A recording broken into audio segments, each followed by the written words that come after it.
નમસ્કાર, આપ જોઈ રહ્યા છો એબલ 24 ન્યૂઝ। વડનગરથી 24માં રાજ્યવ્યાપી શાળા પ્રવેશોત્સવનો પ્રારંભ, 390 બાળકોનું નામાંકન।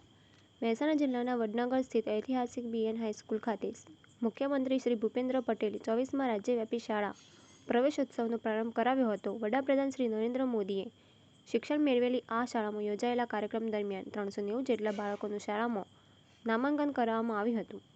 આ પ્રસંગે શિક્ષણને સેવા યજ્ઞ સમાન ગણાવી રાજ્યમાં 100% નામાંકન અને ગુણવત્તાસભર શિક્ષણના સંકલ્પને વધુ મજબૂત બનાવવાનો સંદેશ આપવામાં આવ્યો હતો। મુખ્યમંત્રીશ્રીએ પોતાના સંબોધનમાં જણાવ્યું હતું કે સામાન્ય પરિવારોમાંથી આવતો વિદ્યાર્થી પણ મહેનત, સંકલ્પ અને શિક્ષણના બળે જીવનમાં મોટી સફળતા હાંસલ કરી શકે છે। વડાપ્રધાન શ્રી નરેન્દ્રભાઈ મોદીનું જીવન તેનું શ્રેષ્ઠ ઉદાહરણ છે। તેમના નેતૃત્વમાં દેશ અને રાજ્યમાં શિક્ષણ, કૌશલ્ય વિકાસ અને ટેકનોલોજી ક્ષેત્રે નવી તકો ઊભી થઈ હોવાનું તેમણે જણાવ્યું હતું। તેમણે જણાવ્યું હતું કે વર્ષ 2013માં તાત્કાલિક મુખ્યમંત્રી તરીકે શ્રી નરેન્દ્રભાઈ મોદીએ શરૂ કરેલા શાળા પ્રવેશોત્સવ અને કન્યા કેળવણી અભિયાનના પરિણામે ગુજરાતના શિક્ષણ ક્ષેત્રે ઐતિહાસિક પરિવર્તન આવ્યું છે। એક સમયે ડ્રોપ આઉટનો દર 37% જેટલો હતો, જે આજે ઘટીને 1%થી પણ ઓછો રહ્યો છે। વડનગર વિસ્તારમાં અભ્યાસ છોડી ચૂકેલા 24 બાળકોને ફરીથી શિક્ષણ સાથે જોડવા બદલ શિક્ષકોના પ્રયાસોની પણ તેમણે પ્રશંસા કરી હતી। મુખ્યમંત્રીશ્રીએ વાલીઓને અપીલ કરી હતી કે બાળકોના શિક્ષણ પ્રત્યે જાગૃત રહી તેઓને નિયમિત અભ્યાસ માટે પ્રોત્સાહિત કરે। તેમણે વિદ્યાર્થીઓના મોબાઈલ અને ટીવીનો મર્યાદિત ઉપયોગ કરીને સમયનું યોગ્ય આયોજન અને સાથે અભ્યાસ પર ધ્યાન કેન્દ્રિત કરવાની સલાહ આપી હતી। આ પ્રસંગે તેજસ્વી વિદ્યાર્થીઓને તેમજ કલા, રમતગમત અને અન્ય ક્ષેત્રોમાં સિદ્ધિ મેળવનાર વિદ્યાર્થીઓનું સન્માન કરવામાં આવ્યું હતું। વિદ્યાર્થીઓએ માર્ગ સલામતીના નિયમોનું પાલન કરવાની પ્રતિજ્ઞા પણ લીધી હતી। કાર્યક્રમના અંતે મુખ્યમંત્રીશ્રીએ શાળા પરિસરમાં વૃક્ષારોપણ કરીને પર્યાવરણ જાળવણીનો સંદેશ આપ્યો હતો।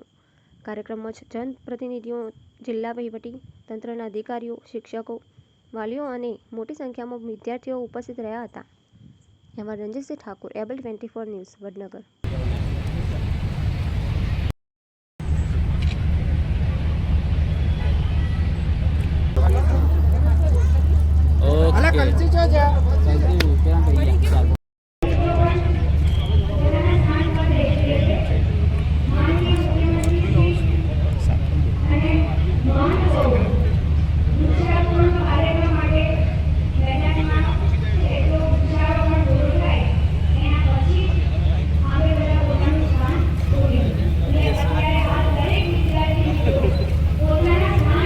Yes, sir.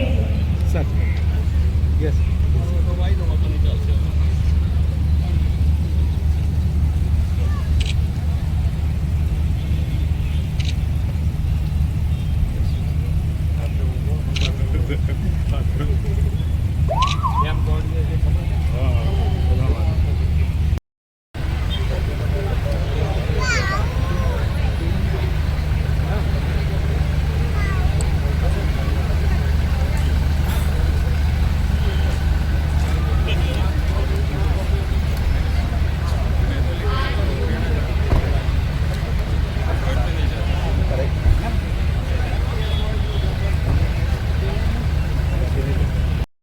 એવું કરી શકાય કે ના કરી શકાય?